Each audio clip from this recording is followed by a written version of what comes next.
মানুষ মেনে নিচ্ছে, আরো চারপাশের লোকরা ভালো বলছে, আমির সাহেব ভালো বলছেন, সেক্রেটারি সাহেব ভালো বলছেন, সভাপতি সাহেব ভালো বলছেন, মসজিদের মাতোয়ালি ভালো বলছেন, গ্রামের জনগণ ভালো বলছেন। আল্লাহ ভালো বলছেন কি? আল্লাহর নির্দেশে আল্লাহর ঘর বানাচ্ছেন ইব্রাহিম আলাইহিস সালাম ইসমাঈলকে নিয়ে, তার সুযোগ্য পুত্রকে নিয়ে, আর দোয়া করছেন কি, রব্বানা তাকাব্বাল মিন্না ইন্নাকা আনতাস সামিউল আলিম। হে আল্লাহ, আমাদের পক্ষ থেকে এটা আপনি কবুল করে নিন। আর কি, ইন্নাকা আনতাস সামিউল আলিম, আপনি সব শোনেন, আপনি সব জানেন। তার মানে আমি যে আপনাকে ডাকছি, আমি যে এটাকে কবুল করার জন্য আপনাকে মানে আহ্বান করছি, আমি যে আপনাকে এটার ব্যাপারে অনুরোধ করছি, আমি যে আপনার কাছে সাহায্য চাইছি, এটা আপনি শুনছেন, এটাও যেমন সত্য, এর কথা যে আমার বুকের, আমার হৃদয়ের, আমি সত্যি আপনাকে বলছি, এটাও তেমনি সত্য। তারপরে কি বলছেন, বলছে আল্লাহ, হে আল্লাহ, হে রব, হে আমাদের প্রতিপালক, মুসলিমাইন এলাকা, আমাদের দুজনকে আপনার অনুগত বান্দাতে পরিণত করুন।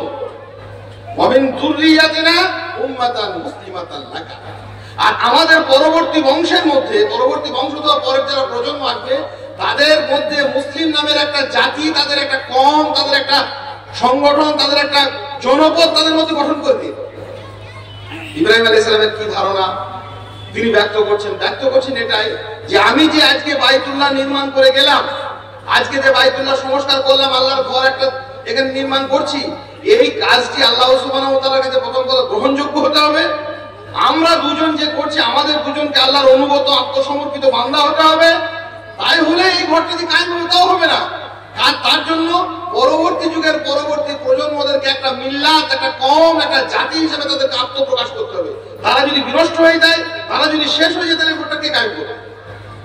জামাতবদ্ধতা ইসলামের একটা গুরুত্বপূর্ণ বিষয়।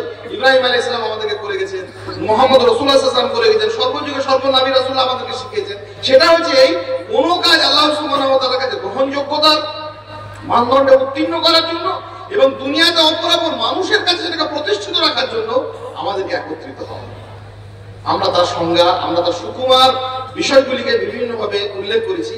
আমাদের কাজ, আমাদের দায়িত্ব এটিকে সংরক্ষণ করা এবং সযত্নে বুকের ভিতরে এটাকে লালিত করা, যে সত্য সত্যই আমি যদি আনানিয়াত মুক্ত না হতে পারি, আমিত্ব থেকে বড় রকমের একটা মুক্তি দেয় আমাদের জামাতবদ্ধতা। সেই জন্য যারা সংগঠন করে, জামাত করে, আলহামদুলিল্লাহ, তারা অনেকখানি নিজেদেরকে আনানিয়াত থেকে মুক্ত থাকে। বিপরীতে যারা এই সমস্ত জায়গা থেকে আমি ভালো কাজ করি, নামাজ পড়ি, রোজা করি, ভাই কে কোথায় কি করছে, কে জামাত করছে, কে সংগঠন করছে, ওসব আমি বুঝি না নয়। আমি ওই সংগঠনে, আমি ওই মানুষের বলে, মানুষের ভিড়ে যে কাজ যুগে যুগে নবী রাসূল আলাইহিস সালাতু ওয়াস তাসলিম ছিল, তাদের কাজ ছিল মানুষের সঙ্গে কাজ করা, সকলের তরে কাজ করা, সকলের জন্য কাজ করা। সেই কাজটা থেকে সরে এসে আমার বুকের ভিতরে একটা আনানিয়াত কাজ করছে। তাহলে জামাতের একটা বড় পজিটিভিটি হচ্ছে, সদর্থক একটা ভঙ্গি হচ্ছে, সংগঠনের একটা বড় দায় এবং দায়িত্ব হচ্ছে যে আমাকে আনানিয়াত থেকে মুক্ত করা। আল্লাহর কাছে আমরা বেশি বেশি দোয়া করি।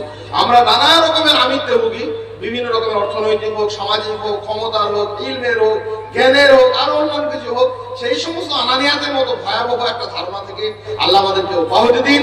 এবং যারা এই ধারণা বিভিন্ন ভাবে যারা পোষণ করে চলেছে, তাদেরকেও আহ্বান জানানো আল্লাহ আমাদেরকে তৌফিক দিন। আনানিয়াত মুক্ত হয়ে আমাদেরকে সার্বিকভাবে মানুষের মাঝে, মানুষের জন্য, মানুষের সাথে থেকে এই জামাত, জমিয়ত সংগঠন করার তৌফিক দিন। আল্লাহুম্মা আমিন। সৃষ্টির ভিতরেই ছিল মানব সৃষ্টির মধ্যে সামান্য গায়ে একটা মাছি বসেছে। নবী মুহাম্মদ রাসূলুল্লাহ সাল্লাল্লাহু আলাইহি ওয়াসাল্লাম এসব উপমাগুলো দিয়েছেন। মুমিন শরীর হচ্ছে, মুমিন কওম মিল্লাত হচ্ছে, মুমিনরা হচ্ছে একটি দেহের নানা অঙ্গ প্রত্যঙ্গের মতো। চোখ যদি আহত হয়, গোটা শরীর সেখানে আহত হবে। শরীরের যে কোনো অঙ্গ প্রত্যঙ্গ যদি সেখানে কষ্ট পায়, গোটা শরীর সেখানে ব্যথিত জর্জরিত হবে। আমাদের শরীরে কোথাও মাছি বসে, কোথাও মশা বসে, সেই মশাটিকে তাড়ানোর জন্য আমাদের একটা গোটা শরীরের সমস্ত অঙ্গ প্রত্যঙ্গে একটা কর্মকাণ্ড থাকে। সেই কর্মকাণ্ডের নাম হচ্ছে সংগঠন। আমাদের পায়ে একটা মশা বসেছে, আমি ঘুমন্ত অবস্থায় পড়ে রয়েছি, আর এখানে কি কাজ করছে? পায়ের উপরের যে নার্ভগুলো রয়েছে সেগুলো মস্তিষ্ককে সচেতন করছে, মস্তিষ্ক তখন হাতের পেশিগুলিকে সচেতন করছে। একে অন্যের এই বিপুল কর্মকাণ্ডের মধ্যে ঘুমের ঘরেও একটা মানুষ কাজ করে চলেছে। ওই পায়ের উপরের মশাটাকে তাড়িয়ে দিচ্ছে, তাকে সেখান থেকে সরিয়ে দিচ্ছে। এই বলে সে শরীরটা চুপ করে থাকতে পারে না। কি পায়ে কামড়াচ্ছে, হাত মনে করেন যে আমার পায়ে কামড়াচ্ছে, থাক, পাটা মশাটা থেকে বের করেছিস, তোকে কাটবি না। এইটা নয়, এইটা হচ্ছে তার কাজ, যে কোনো ভাবে কোনো জায়গায় আহত হচ্ছে, তখনই শরীরের বিজ্ঞান, শরীরের ভিতরে রসায়ন, শরীরের প্রযুক্তি সেখানে কাজ করছে। কিভাবে? সেই কাজের নাম হচ্ছে সংগঠন। আমরা নিয়মিত এটা দেখতে পাই। সৃষ্টিকুলে যত রকমের কল্যাণ আছে পৃথিবীতে, বৃষ্টির বিন্দু, নদী, সাগর, পাহাড়, বেলাভূমি, সৈকত, আকার, বাতাস, চন্দ্র, তারকা, সূর্য, নক্ষত্র, প্রত্যেকের মধ্যে একটা দুর্ভেদ্য, যা কোনোভাবে ভেদ করা যায় না, এক গভীর সাংগঠনিকতা তাদের মধ্যে বিদ্যমান। গোটা সৃষ্টি এই রুলস মেনে চলে। মানুষ যদি আমরা নিজেরা বিচ্ছিন্ন হই, তাহলে আমাদের মধ্যে সততা, আমাদের মধ্যে ভালো আল্লাহর ইবাদত করার স্পৃহা, আল্লাহর আনুগত্যকে জীবনে বাস্তবায়ন করা, এটি কোনোভাবে সম্ভব না। দুর্বৃত্তরা সারা পৃথিবীতে সব সময় দেখবেন একত্রিত হয়। দুষ্কৃতীরা আজকে বিশেষ করে বর্তমান পৃথিবীতে বিভিন্ন হবে, চোর, চিটার, কালোবাজারি, মাফিয়া, সিন্ডিকেট, তোলাবাজ, তারা একত্রিত হয়। তাদের একত্রিত হওয়ার মৌলিক কারণ যে তারা জানে যে আমরা বিচ্ছিন্ন হলে একা আমাদেরকে পিটিয়ে মেরে ফেলবে, সেই জন্য তারা একত্রিত হয়। দুর্বৃত্তরা একত্রিত হতে পেরেছে, আর সুকৃতীরা যারা ভালো মানুষ তারা বারবার শুধু বিচ্ছিন্ন হয়ে যায়। কেন? শয়তান তাদের ভিতরে কাজ করে জামাত বিরোধিতা, বিচ্ছিন্ন হওয়া, একক করে দেওয়া। কারণ দুষ্কৃতীদেরকে একত্রিত করতে পারলে ইবলিস শয়তানের একটা মোটিভ।